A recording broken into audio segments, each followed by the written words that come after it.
The last video described the benefits of trademark law as two sides of the same coin. There's a virtuous circle in which consumers use trademarks to reward the sellers who provide them with quality goods and services. These trademark holders in turn develop goodwill that is embodied by their marks, leading to further rewards from purchasers.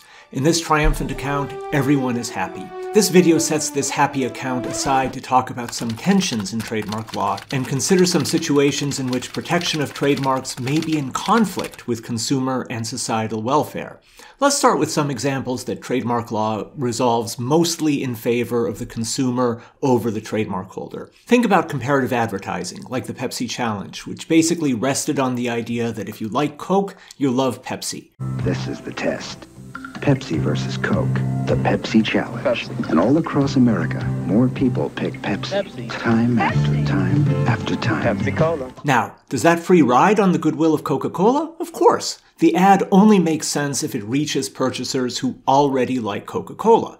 But even though the ad invokes the goodwill of the Coca-Cola mark, this kind of comparative advertising is generally permissible under trademark law, as we'll talk about in a later lecture. Another example is the treatment of product design. Suppose someone came up with an improvement in the design of knife handles, creating a handle that is so perfectly shaped for the contours of the human hand in a way that everyone agrees makes the knife better, improves the quality of the knife, and that shape is also distinctive enough for consumers to use it as a mark. That is, they can use the shape of the knife handle to identify a particular source of knives. Now, maybe our hypothetical designer could get a patent for the knife handle design, but trademark protection of the design would interfere with the trademark goal of promoting marketplace competition. The design is what trademark doctrine calls functional, so trademark protection would be unavailable, even though some consumers might be attracted to the shape because they have a favorable impression of the company that introduced the knife in the first place. And we'll talk about the functionality doctrine as well as some other limiting trademark doctrines in much greater detail down the line. I want to focus here in this video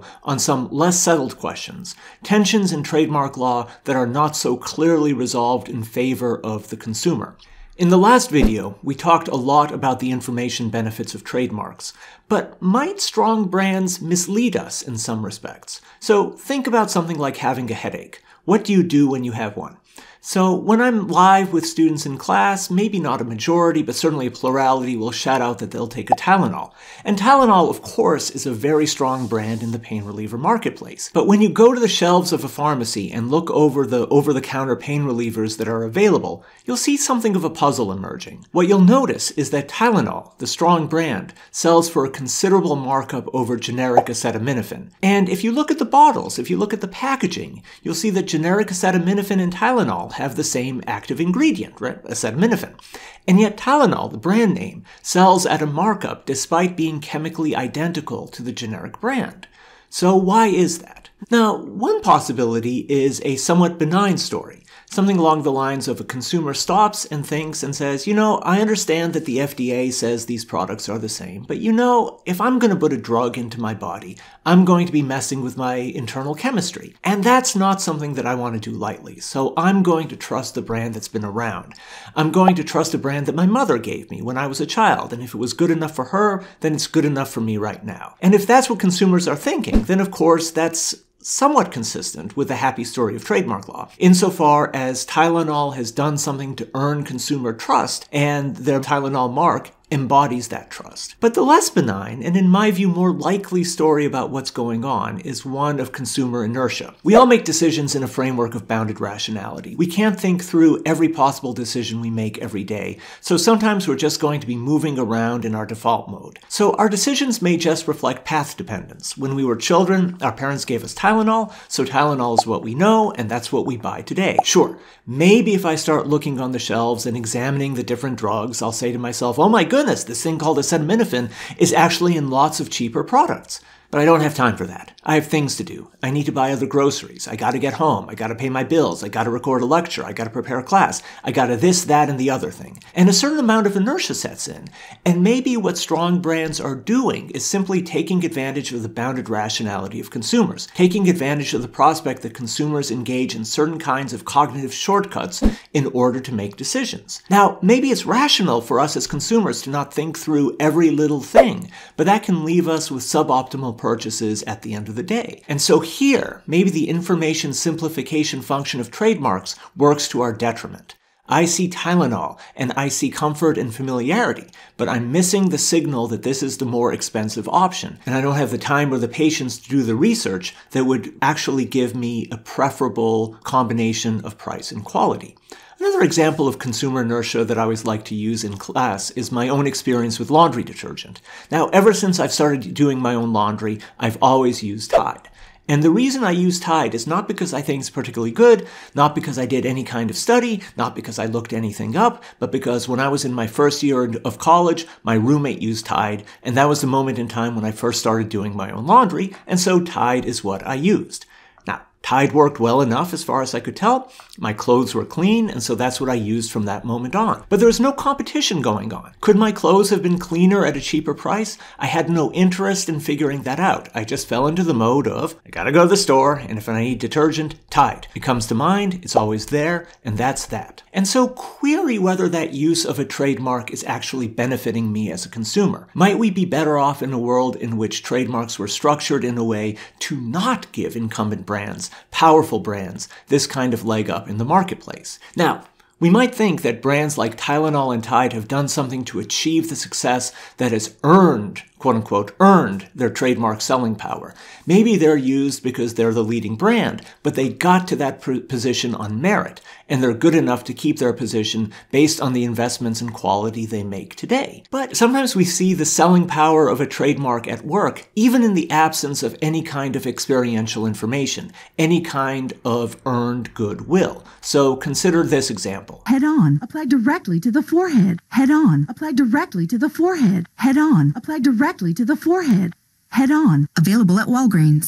So what exactly is going on to make an ad like this work? The HeadOn product was basically inert. It did nothing to benefit users. It did nothing to remove a headache, except insofar as headaches tend to go away, whether they're treated or not. And maybe there's a placebo effect going on. So what exactly is happening in an ad like this? Is it persuasion, or is it just cultivating the kind of inertia that I was talking about before? Thanks to the ad, HeadOn is there in your brain, taking advantage of the availability heuristic, this shortcut in your thinking to reach for things that are mentally available, coming to mind here at the moment when a purchase is possible. And so much of what advertising is about is simply planting the names of brands into our brains so that they are available to us when we make the purchasing decision, be it in the store aisles or shopping on Amazon or what have you, and they can do this in ads devoid of meaningful information beyond the brand name. So trademarks have a power independent of the actual goodwill they embody, and perhaps that can work against the interests of consumers. Perhaps in some cases, powerful brands function as almost a barrier to entry, even to those competitors who may offer a superior combination of price and quality. Think about the kind of work that needs to be done to inform consumers who are unaware of the equivalence between Tylenol and a store brand of that information such that a consumer will actually make the choice for the store brand. Likewise, it's perhaps worth noting how much advertising is focused not on communicating direct information about goods and services, and how much is about conveying a mood about a brand, or simply making the brand memorable. So think about a really powerful trademark like, say, Apple, and consider all the different connotations that come with that trademark. So, of course, at the most basic level, you may know something about the actual attributes of an Apple computer, or a MacBook, or an iPad, or an iPhone, or what have you. But there's a lot of other things going into the Apple mark, and a lot of it has been created and cultivated by advertising over the years. The idea of Apple as being a brand for innovators, creative people, people who stand out in the crowd, people who defy convention, people who challenge the old set ways of doing things, the brand for the young. Hello, I'm a Mac, and I'm a PC. So on and so on and so on. And so query which of these meanings are the kind that trademark law was designed to protect, which meanings promote consumer interests, and which maybe obscure useful kinds of information. And I should add that this is all leaving aside the question, which I don't want to address here, but is certainly a significant one, of whether advertising has the ability to create desires that run contrary to our interests as consumers, purchasers, and citizens. For another example, consider beer advertising. Now, I'm old, so I have these memories from the 1980s of Bud Light having these ads for Spuds MacKenzie, which was basically this poor dog that was dressed up in various clothing and paraded around in parties and whatever. And in these ads, there was no actual information about Bud Light. But advertisers are rational people, so there's a reason for the campaign to imbue the Bud Light mark with this kind of mood, this idea that, Bud Light is there for a party or a good time, or maybe even just that Bud Light is, just there. And this, of course, leaves a lot of questions about what, if anything, trademark doctrine should do about this kind of thing. Maybe these costs are worth the benefits, but for now, I just want to note the tension between the idea of a trademark as a guarantor of quality and the possibility that strong brands can both function as barriers to entry and potentially obscure information in the marketplace, undermining the very competition that trademarks are supposed to promote. This constitutes one set of tensions in trademark law, and in the next video we'll discuss a couple of others. Thanks for watching.